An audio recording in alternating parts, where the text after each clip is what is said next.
E aí, pesquisando sobre animais na internet? Bem, muitas pessoas acreditam que os caracóis são apenas lesmas com conchas, mas embora eles sejam parecidos, são espécies totalmente diferentes.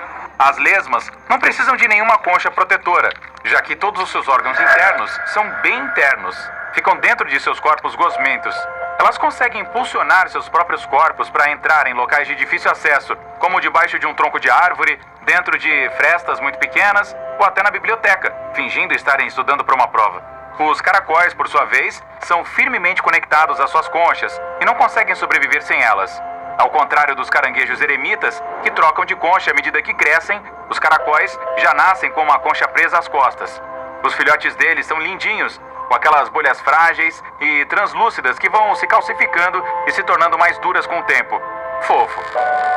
Muitos dos órgãos internos dos caracóis ficam dentro da concha também. Então, se ela for amassada ou quebrada, o animal provavelmente não sobreviverá. Mesmo assim, um caracol consegue reparar pequenos arranhões e rachaduras na concha, com a ajuda de proteínas e do cálcio excretado por seu manto. As tartarugas são muito parecidas com os caracóis nesse sentido, pois ao contrário do que muitos pensam, elas não conseguem deixar seus cascos para trás. O casco de uma tartaruga é parte integral de seu corpo, e apesar de esse réptil ser capaz de esconder sua cabeça e suas patas dentro dela para se proteger de predadores, seu esqueleto é fundido com aquele casco duro. Assim como o esqueleto de qualquer outro animal, o dela cresce com o seu corpo. Os koalas comem só folhas de eucalipto, mas existem mais de 600 tipos diferentes delas. E os koalas comem 30, ou seja, só 5% do que está disponível no cardápio. Então, é preciso ter uma árvore de eucalipto bem específica para alimentar um koala mais exigente. Essas adoráveis criaturas também têm uma coisa em comum com os gatos domésticos. Elas dormem de 18 a 20 horas por dia. Os ursos polares não são totalmente brancos. A pele deles, que fica debaixo daqueles pelos todos, é preta.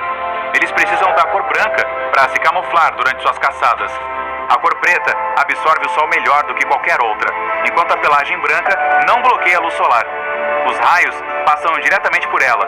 De certa forma, a pelagem dos ursos polares é transparente. Existe um mito de que cães e gatos enxergam o mundo em preto e branco. Na verdade, eles apenas não conseguem distinguir algumas cores. Ninguém sabe ao certo como os cachorros enxergam. Alguns pensam que eles só veem duas cores, que podem ser azul e amarelo, até onde sabemos. Mas eles conseguem ver tons de outras cores melhor do que as pessoas. E os gatos têm uma visão noturna maravilhosa. Eles precisam de 7 vezes menos luz do que um humano para enxergar no escuro.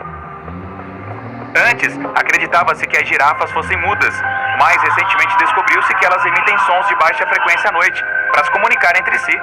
Durante o dia, elas não dizem uma só palavra e alertam umas às outras sobre algum perigo de um jeito inusitado, mexendo suas sobrancelhas bem desenvolvidas. Mexendo as orelhas. À noite, certamente é difícil enxergar as sobrancelhas, então elas começam a falar de verdade. Enquanto ainda estamos falando sobre as girafas, vamos comentar que esses animais dormem muito mais que meia hora por dia, mas provavelmente não tanto quanto você dorme. O padrão de sono delas é bem típico.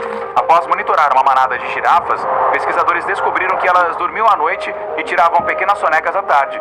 No total, cada girafa dormia cerca de 5 horas por dia. As gaivotas podem beber água salgada. Há glândulas excretoras de sal perto dos olhos delas, que purificam a água salgada muito rápido. E os resíduos salgados saem pelas narinas dessa ave. Sim, você adivinhou. Ossinho salgado. Os pinguins de Adélia são muito românticos. Eles só têm um parceiro para a vida toda. O macho precisa dar uma pedra para a fêmea se quiser criar uma família.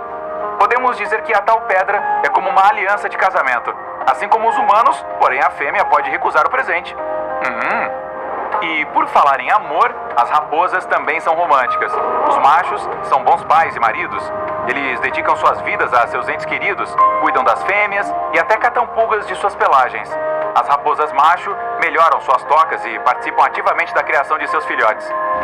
Os golfinhos conseguem dormir com um olho fechado e o outro aberto. Metade do cérebro sonha e descansa, enquanto a outra metade monitora atentamente o ambiente para se proteger do perigo. Como eu queria ter esse cérebro quando preciso participar de reuniões e aulas chatas.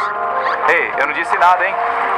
Além disso, os golfinhos controlam suas respirações manualmente. Eles podem até se afogar se o cérebro inteiro adormecer. As lontras marinhas são os dorminhocos mais fofos de todos os animais. No verão, por causa do calor, elas passam o tempo todo dentro d'água. Elas nadam de costas e dormem nessa posição. Os filhotes dormem em cima da barriga da mãe. E 2 adultos ficam de mãos dadas para não serem levados pela correnteza. Os avestruzes não enfiam suas cabeças na areia quando se sentem ameaçados. Na verdade, eles nem enterram suas cabeças. Esse mito se espalhou graças àquele famoso ditado: enterrar a cabeça na areia como um avestruz. Na vida real, os avestruzes precisam cavar buracos na areia para colocar seus ovos, pois são aves que não voam. Para garantir que os ovos serão aquecidos de forma igual, os avestruzes abaixam suas cabeças para virá-los de vez em quando. Mas essas aves continuam tendo uma mentalidade de fuga. Quando enfrentam alguma ameaça, podem se jogar no chão e ficar totalmente imóveis, fingindo não estarem vivas. Segundo um mito bem popular, os tubarões só conseguem respirar enquanto estão se movimentando, pois o nado os ajuda a empurrar a água para suas guelras. Apesar de muitos tipos de tubarões funcionarem desse jeito, diversos outros, como os tubarões enfermeiros, não precisam nadar para bombear a água rica em oxigênio para suas guelras. Por falar nisso, todos os tubarões não têm bexigas natatórias. Então, se pararem de nadar, provavelmente afundarão. Mas, por sorte, o corpo de um tubarão não pode